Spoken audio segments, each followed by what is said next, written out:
Welcome to another edition of the AsIs podcast. I am your host, Shabazz. How's everybody feeling today? Hopefully, everybody's feeling good, relaxed.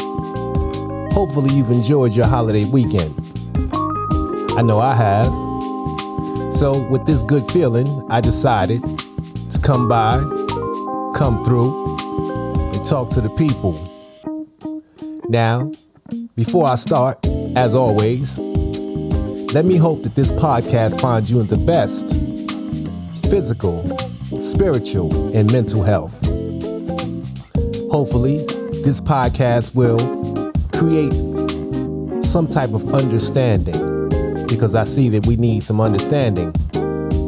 Unfortunately, I guess there are several people, or should I say several hundred people, mad at Shabazz. I get it. But I am going to try to set the record as straight as I possibly can. So sit back, relax, and listen to what I'm about to tell you. First and foremost, I see that there are quite a few people who have the mentality of R.Kelly's first legal counsel. And why I say that is because I was asked to do a job. Unbeknownst to the people who asked me to do my job, I do my job. You dig? I'm gonna get in it. I'm gonna get in it. For real, for real. Unfortunately, sometimes when you get involved in things, what you may dig up, people really don't want to hear. You know, I find that people like to see their own narrative. And if you present or paint anything other than their own narrative or what they expect, there's a problem. Sometimes people ask you to get involved with things because they don't believe in your intelligence level. You understand? It's like someone can say, can you go find such and such? But they know before they ask you that the probability of you finding whatever it is that they asked to find is small to non-existent. And that's because they have a limit for their expectations of you. There's a problem with that as well, because when you exceed their expectations of you, it's like, wow, I didn't expect him to find that. Wow, I didn't expect him to know that. And in a way, to me, that's disrespectful, because what you've done is you've minimized my intelligence level. Now, that's fine, because you can't make people see in you what you see in yourself all of the time. Although sometimes people can see things in you that you don't see in yourself, but no one really knows your intent, and no one really knows what's inside of your own mind. So I say that to say, you know, I put out a trailer, my last post, and it made quite a few people unhappy because they felt as though I was coming at R.Kelly. But let me explain something to you. Let me explain something to the people. First and foremost, there is only one God. One. He is not a man. There are no men or women who I feel as if I have to bow down to or kiss their ass. I'm just not doing it. I'll tell you a small story. When we were doing, I'll tell you two stories. When we were doing the documentary, I remember leaving the location that we were at. I was on the hunt for a big big red velvet rope, or not a rope, a curtain, should I say, because R.Kelly has specifics on what and how he wanted his presentation to be for the documentary. I could have delegated that to someone else, but because of the importance of it, I felt that I'd do it myself. Now, upon one day of leaving the actual location, you know, I drive back to where I live, and that's about an hour away. So I decide this day, once I get back home, I am going to the store. The store that I decided to go to was Walmart. So I'm in Walmart, you know, doing what people in Walmart do, getting suckered. Because you think you going to spend $20 and you end up spending $100. I don't know why, but in Walmart, that happens to me every time.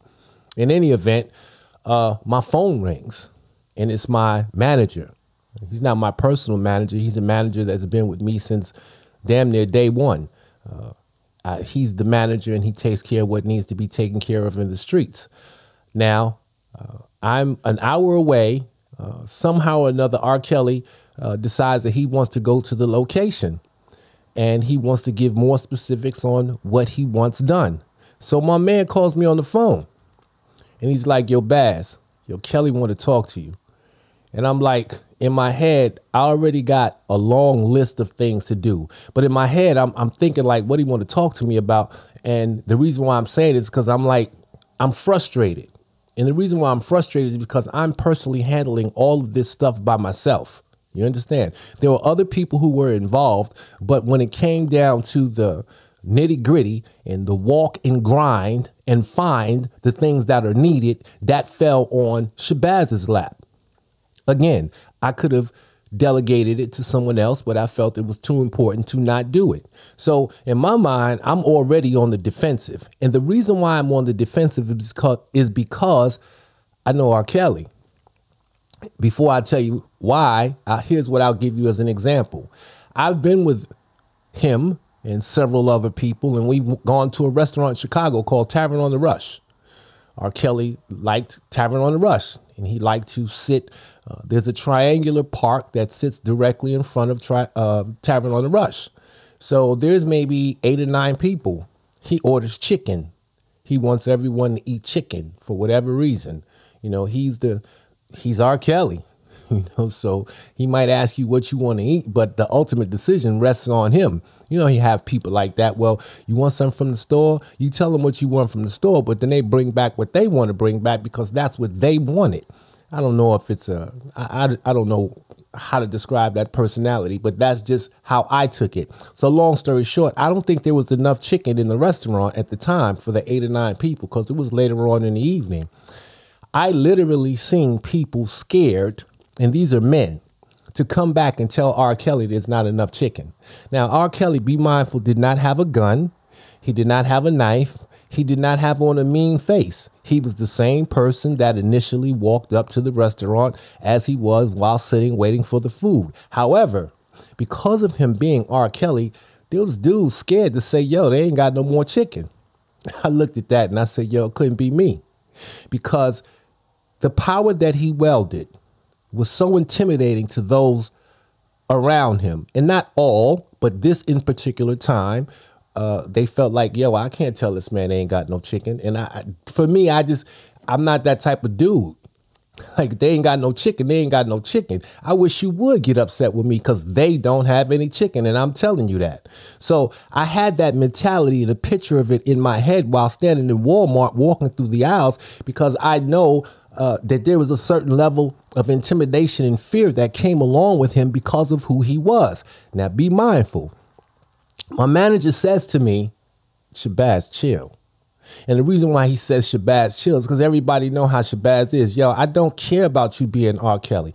I wouldn't care if you was Dr. Dre. I don't care if you Jay-Z. I don't care if you 50 Cent. You a man and I'm a man. You're going to respect me the same way I respect you.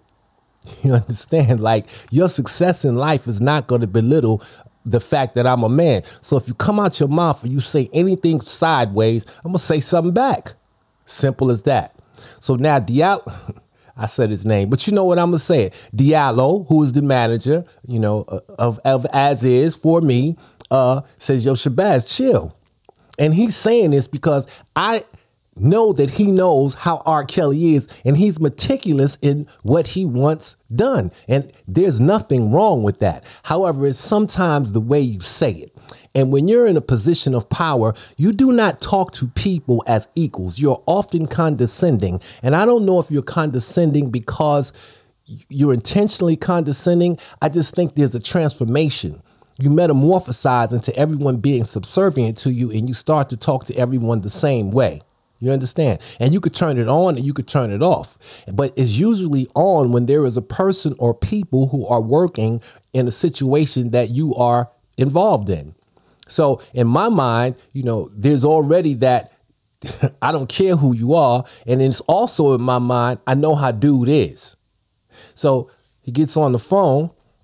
He's telling me, yo, Shabazz, I want, 3 benches, and each bench has to have, we're going to keep this small and intimate so you can have 30 to 40 girls on there.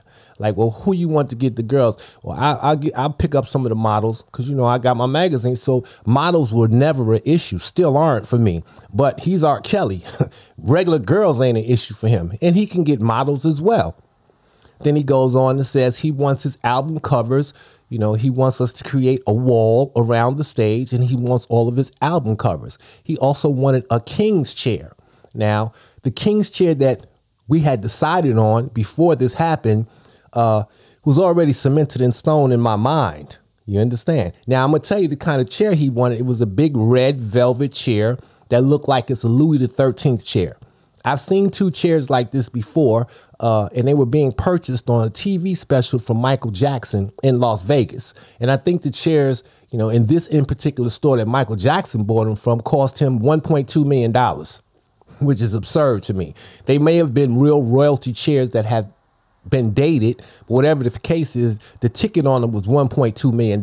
So that within itself was a problem because we weren't purchasing anything for this show. Understand, all of those type of amenities are rented, but it would have to, it's like finding a needle in a haystack to find this kind of chair that he wanted. However, he went back over that again. Now my patience is getting ready to run thin because in my mind, I'm saying, yo, son, you already told me this, but I chill.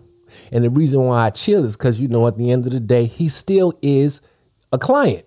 You understand? Like, there's no friendship. There is no, this my man. This is a client. It doesn't matter if you are friends with a person. When you are performing a job, you have to look at it as a job. You cannot let personal feelings or friendships come in between that. Long story short, the phone call was over and it was fine. I said, yo, let me speak back to Diallo.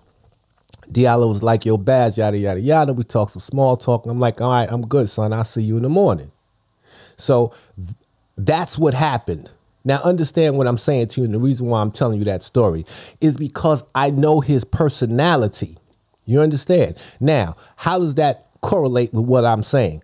It correlates simply like this. Upon me taking the job after the arrest from his legal team, I imagine that they knew that there was a dark side to R. Kelly. And when I say dark side, I mean dark side as in he is going to say what he wants to. And be mindful, he has a right to say that. However, what happens when you're receiving what he's saying is intimidating. And if you don't feel as if you're a man, you're not going to respond as a man. You will respond subserviently or as a female, because those kind of conversations and demands can make a person effeminate. This is part of the reason why I believe that the legal team decided to make the documentary that they wanted to make. However, there was still a level within that documentary that was supposed to be damage control, and damage control based on what he had said with Gayle King, and damage control based on the rumors that had been circulating. You understand? However, I wasn't about to take the job and just go based on what they wanted it on. If I was going to get involved, I was going to find out the entire truth, or at least the truth that I could find. You understand? That's what I did.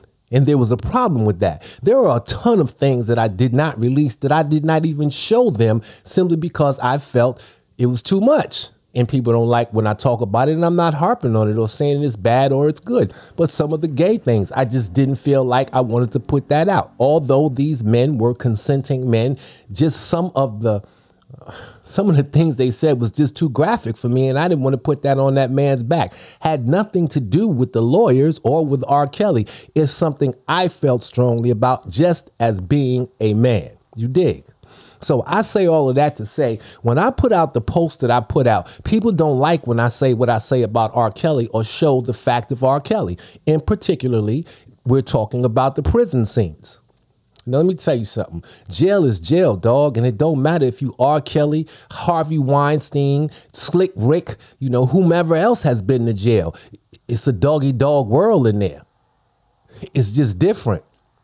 So me showing you is something that you're not familiar with. And as a result of you not being familiar with it, you do not want to accept it. But the truth is the truth. And because it's R. Kelly, I am not going to minimize who it is. Because let me be clear with this. I don't give a damn that it's R. Kelly. He's not my God. Yo, I don't got nothing against him, but I'm not running around like a female cheerleading for no man. Not in question of anything. It doesn't matter about the charges that are being presented against him. He could have been winning 22 Grammys. I am not jumping up and down to celebrate no man based on me wanting to get a check. I just don't do that. And you have organizations as well as entertainers who have entourages of men that will do that. And men are worse than women because they'll just take anything. I'm just not that dude, yo.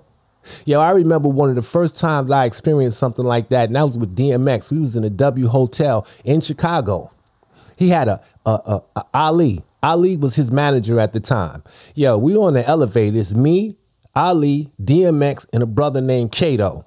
Kato, rest in peace, as DMX, rest in peace. But the moral of the story is, by the time we made it from the first floor to perhaps the 10th floor, DMX had humiliated this man so bad that I felt bad for him. I literally had to hold my head down because I could not believe he was just taking it. I could believe what DMX was saying to him, and here's why. Because we both from New York, and I know how New York niggas talk. And sometimes without even being condescending, they are condescending. And it is not to be nasty. That's just how we talk to each other. But DMX was really giving it to him. Yo, and the dude got off the elevator and he didn't have no shame, no nothing. He just, switched right on off. Couldn't have been me. Because whether I would have had to lose my job or not, dog, wait, what? Who you talking to like that? Like, we not having that. I don't care that you DMX. And be mindful, DMX was my man. Like, we never had no conversations like him and Ali had ever. You feel me? However, I've had a conversation similar to what I'm telling you about with R. Kelly before. I remember us being in a restaurant and him talking about playing basketball. And I told him, yo, nigga, get 5. I'll fly 5 in and we will bust your ass. You know what his response to me was? Yo, why you disrespecting me? What? Nigga, why I'm disrespecting you? Who the fuck you think you is? We talking about basketball. He's standing right behind me and he looking at me as if he's shocked.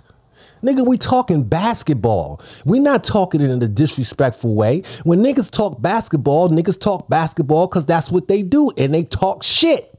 The same way you'll get on the court talking shit, nigga, I'm talking shit to you now. I'm from New York, nigga, and I'll take pride, and we will bust your ass. I'm from the home of Rutgers, Harlem, all day. I don't give a shit about none of that R. Kelly shit. Nigga, strap up, get your team, and let's go.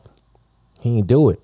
And I'm not saying he didn't do it because he was scared or whatever. He didn't do it simply because he wasn't expecting for me to say the thing that I said to him. You could believe what you want to believe. And that set a precedence as to how we were going to communicate with each other from that point forward. Because I'm not the rest of them dudes, son. Especially if we talking sports. Like, I don't know black men that go to the basketball court and don't talk shit to each other. What I'm not supposed to say something back because you R. Kelly, nigga, I will bust your ass. I will tell Michael Jordan I will bust your ass. And in the back of my mind, I know goddamn well Michael Jordan will slaughter me. I'm still a man. Talking basketball, son. The game ain't the game unless you spit the game. You dig? That's just real shit. So I say all of that to you to say, why would I not be who I am, which is Shabazz? Why would I not show the truth, which is what it was? And that is not to be disrespectful to him or to anyone else. That's just what it is. If you can't accept it, if you can't handle it, that's on you, son. That's not on me. Yo, I fear one person, one entity. That is Allah. Translated from Arabic into English, God. That's it. That's all. There is no need for a man to belittle himself in front of no man. And that is a problem that I see in this case, because we have these fantasies or we have these idols and we are subservient to them. And it don't matter if you're an entertainer, you could be a drug dealer. I know drug dealers in 2022 that could pull up right now on one of the roughest blocks in New York, one of the toughest blocks in Chicago, and niggas bow down to them simply because they've made some money and they got a pretty car. Nigga, you bleed just like I bleed. I'm not going through all that. If you feel that I'm being disrespectful because I won't bow down and kiss your ass, we don't need to talk to each other, because I'm not doing that. That don't make you a thug. That don't make you a tough guy. That make you a man. I don't know what kind of men some of you people are. You know, I can, and here's another thing. I can understand coming from the women because they're women. You know, I'm not going to go into I'm not going into all of that with the women perception and psychological aspect of it and all that crap. But women are made to be nurturers. You understand? So they come with a different level of emotions. They come with a different level of understanding. I understand that. And I can understand and deal with it in a more delicate manner, dealing with a female as opposed to a dude. But dude, I'm not dealing with you because you dick riding and you stuck on R.Kelly. To me, you suspect. I could care less if you don't want me to show you the truth. If you ain't never been to jail, high five. You know, I applaud you. But dog, it's a different journey in my world and where I come from. We all come from different places, man. So if you can't accept the truth for what the truth is, what you want me to say? I'm not going to say what you want me to. I am going to say what it is. You understand? So with all of that being said, let me explain to you why I'm even telling you this. I am telling you this because of the last post, but it is going to get deeper. And today, I am going to show another trailer, and I am going to go over the entire trial with actors. Let me tell you something. I'm a different type of dude. You understand? I'm not knocking nobody for blogging and, you know, your definition of content creation, but my definition of content creation is to create content. You understand? And I am equipped to create content. You know, I hear the people say, oh, you know, your cameras was this and your cam, yeah.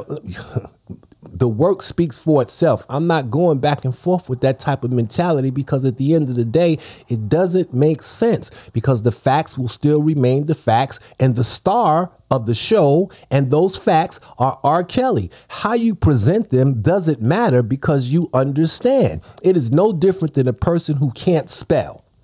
You understand? You see people who have the wrong pronunciation. They don't put commas. They don't put periods in between their sentences. However, although all of those grammatical errors are in whatever they've posted or written, you understand what they said.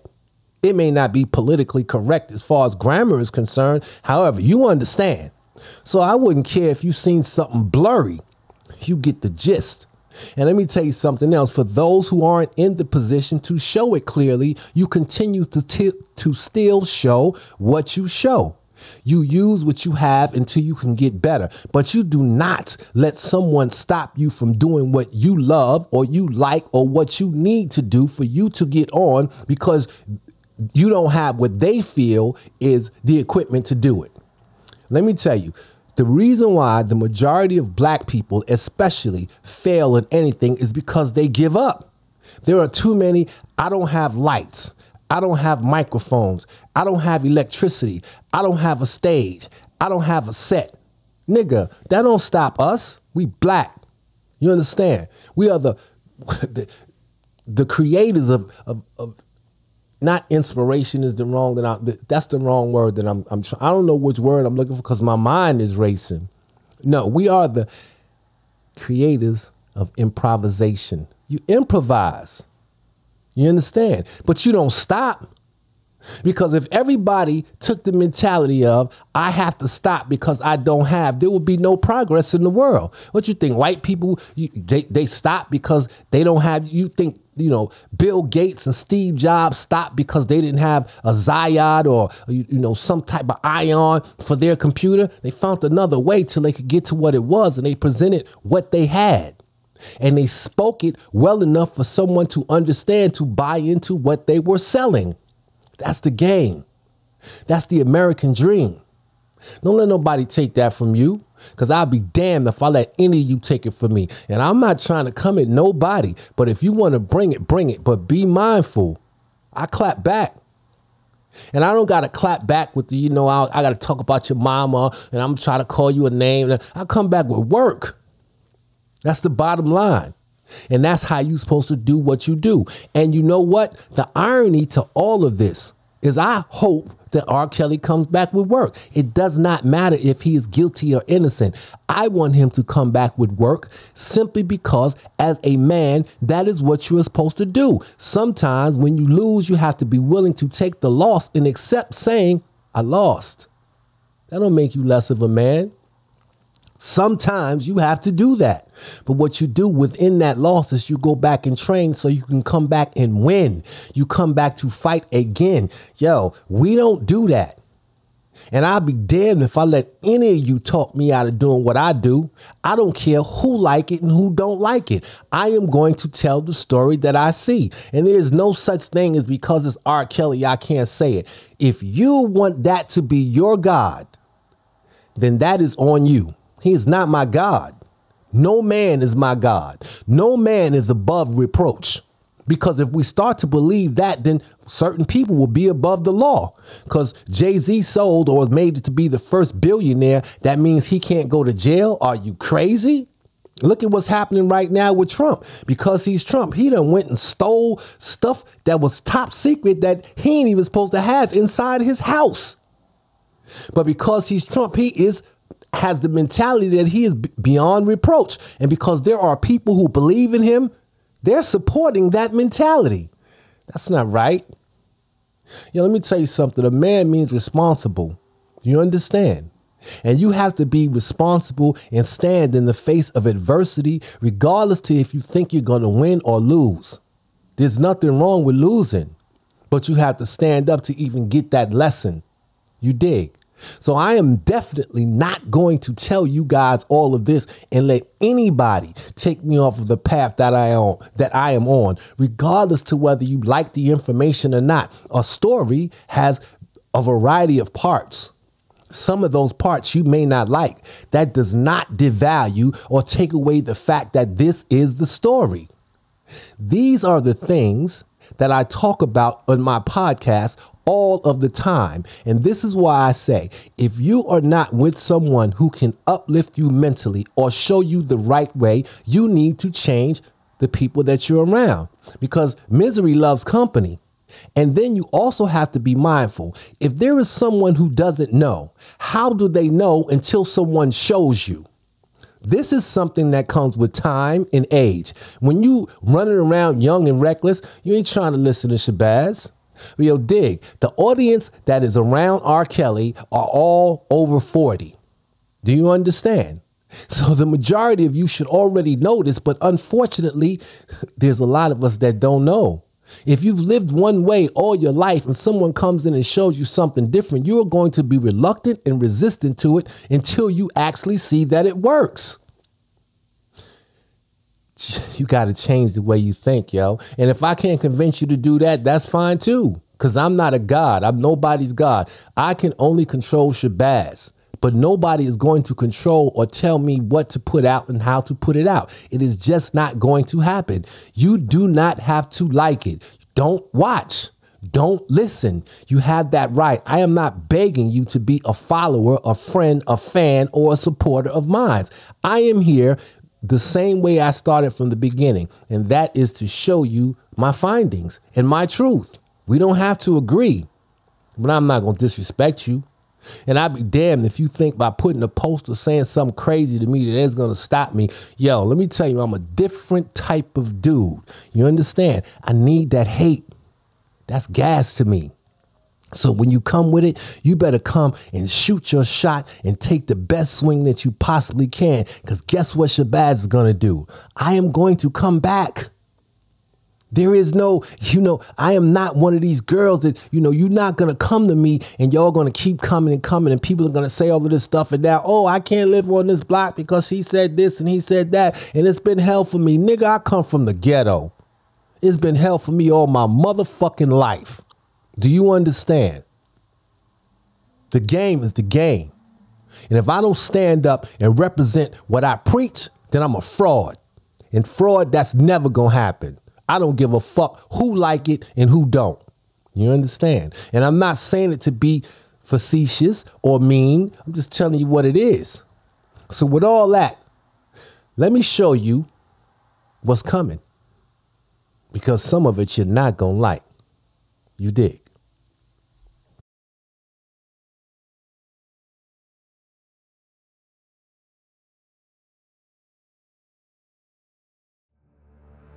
This is R.Kelly, one of the most celebrated singers of all times, now charged and disgraced with sexual misconduct. In the halls of justice, can he receive fair treatment? This is the prosecutor, firm in following the law, but questionable with his tactics. This is R. Kelly's legal defense, Jennifer Bongine. She too questioned with her tactics. This is Lisa Van Allen, star witness for the prosecution. The young lady who was thought to have been 14 at the time of an alleged pornographic tape being made. What was on those tapes have been shown to jurors, and to say the least, they are shocking. This is mainstream media reporting from a mainstream point of view. And that point of view rarely shows the black side. And unfortunately, when the black side shows the black side, there is just as much, if not more, biasness. This is Black America, with just as much biasness and hatred for its own.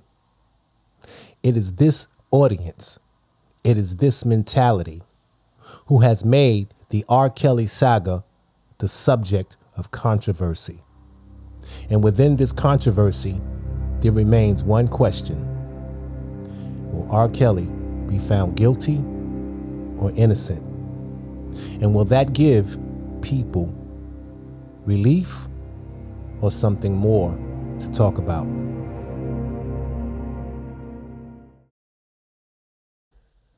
Now, what you've seen is what's to come. And understand, there's no hate, there's no jealousy, there's no taking shots. There's just telling you what it is. And understand, in addition to what you've seen, I also have tapes.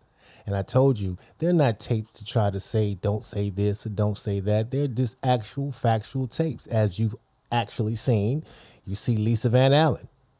You know, I have tapes of Ed Jensen that I just don't want to put in right now, but I will put in after what happens in court on Sunday.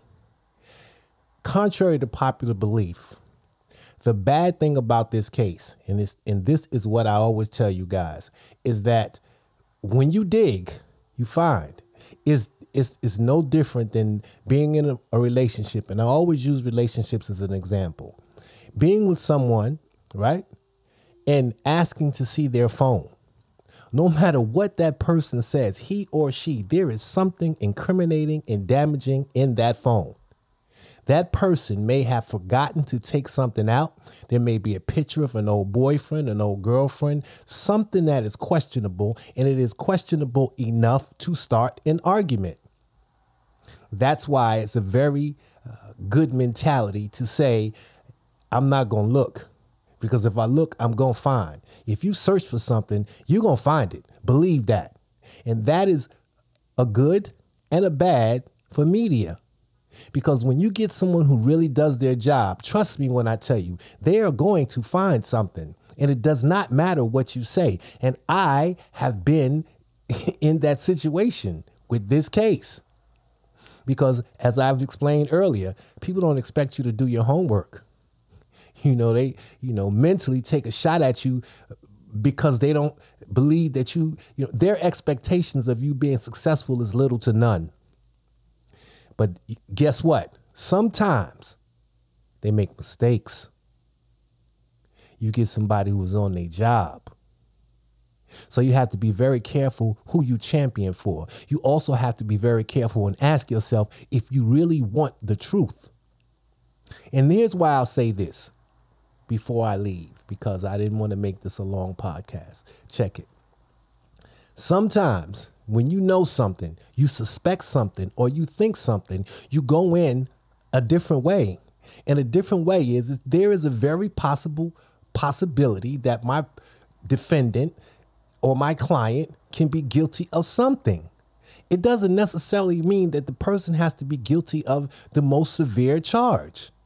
But you cannot continue to discredit, to fight, to hate, to call everyone else a liar and never look at the actual person.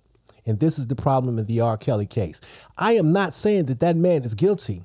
You dig? I am not getting in that. I am just presenting the evidence. And my job that I was hired for from his legal team originally was to tell the story. That's all I'm doing. And you understand something? Let me tell you something for both sides. If there were people in his camp or on his legal team that was as thorough as I would, the trial's outcome would be very different. I promise you that.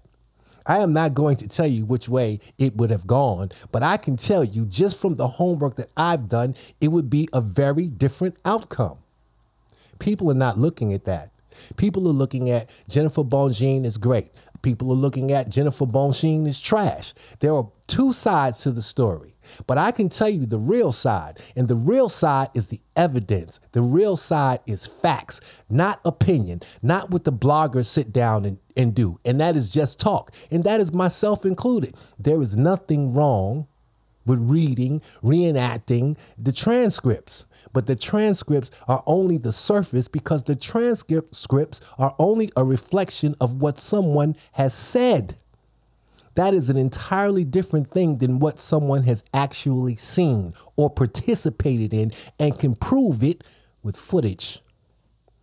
You understand? So I think both sides, to be totally honest, have dropped the ball because it's out there. They just ain't looking hard enough or they don't care. You dig?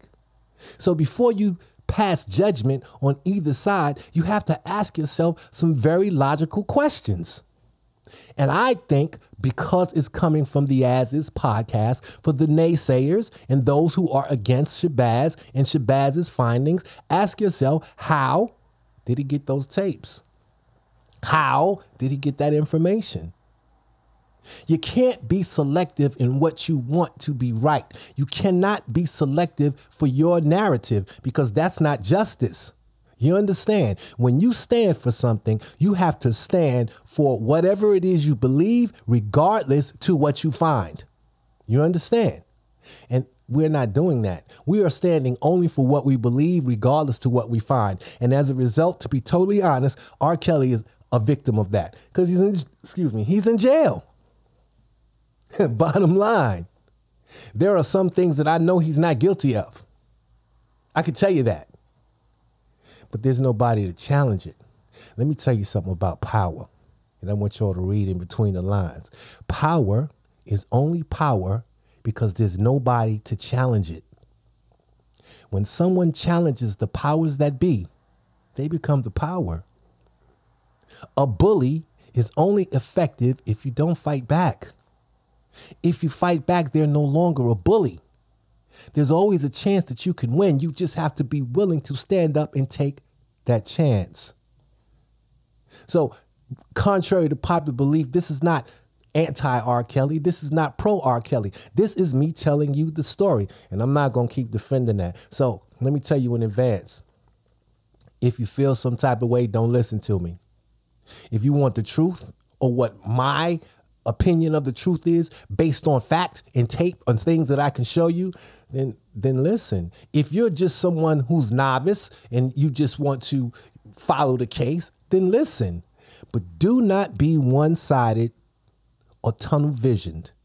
And you do not do that in anything because you're always going to lose. Because there's always going to be a side or something that someone can come out and show you and you're not going to like it. Open-minded is very, very important. Yo, that's my speech, yo. That's what I'm saying for the day. So, Sunday, Kingpin. I reserve the right to put out the information before that for either side. Because I know they watch me. I know they do. Let me tell you another thing. It's going to sound arrogant to you. I know R.Kelly is watching. Yo, and you know what? The last thing that's funny in my mind when people say, you know, well, Shabazz, you don't know what you're talking about. And this, that, and the other. And that's your story. That's not R. Kelly's story. And let me tell you something. There's a black man going to jail. Everybody got the same damn story. You're locked up. And let me tell you something different. With today's technology, and I'll give you an example. You have corral links. I don't know if you guys know what that is, but that is a way for an inmate to get a message out to you. Do you know that I have an open public corral links under AsIs magazine? Whether you want to believe this or not, and let me make sure you hear it. I don't want y'all to tell nobody this. I know what's going on in jail. People tell me. You want me to tell you why? Because they want their 15 minutes of fame. And if they could tell our story, a R. Kelly story, and get it out to somebody, that's what they do. Yo, I promise you, y'all, some of y'all, it's just amazing to me that you really don't think. And you know what? I'm not even going to be nasty and say nothing foul to you because you don't know. And there's nothing wrong with not knowing. Until somebody shows you, how are you going to know? But you better believe one thing if you don't believe nothing else. Anything that's happening inside a prison right now, not just me, anybody can find out. The catch and the question is, can they contact you to bring you the information? And I'll tell you this for sure. R. Kelly is a hot topic. There's a million niggas sitting somewhere right now dying to get them just seeing him walk through the yard. So stop thinking don't nobody know what's going on, son. That mentality has got to stop. Listen, I wanted you guys to relax, chill with some cool jazz music. I hope that I provided that service for you today. I like to thank those who defend Shabazz and defend my mentality. I like to thank those who understand. I even like to thank those who have something against me. It don't matter to me, dog, because it's not personal. This is a story. And catch and check what I'm getting ready to really say. This story is coming to Hollywood, and it's not coming from Shabazz. You know, a little birdie told me something a long time ago. R. Kelly signed over his life's rights. And if you think my little documentaries that I am doing is creating controversy, wait till you see it on a big screen. And I'm going to tell you one even better. Wait till you see who benefits and profits. It ain't going to be me, and I ain't got nothing to do with it. So all of your protesting, all of your hating against Shabazz, this is just an introductory courses to what you're going to see. But you better be glad that it's coming from a black man. You understand? Because I am still going to tell the story in light of a black voice. The story that you're going to see maybe in a year or two, it's going to be totally different. That's something to think about. You feel me? With that being said, Sunday, Kingpin, get ready for it. Until then, y'all have a nice day.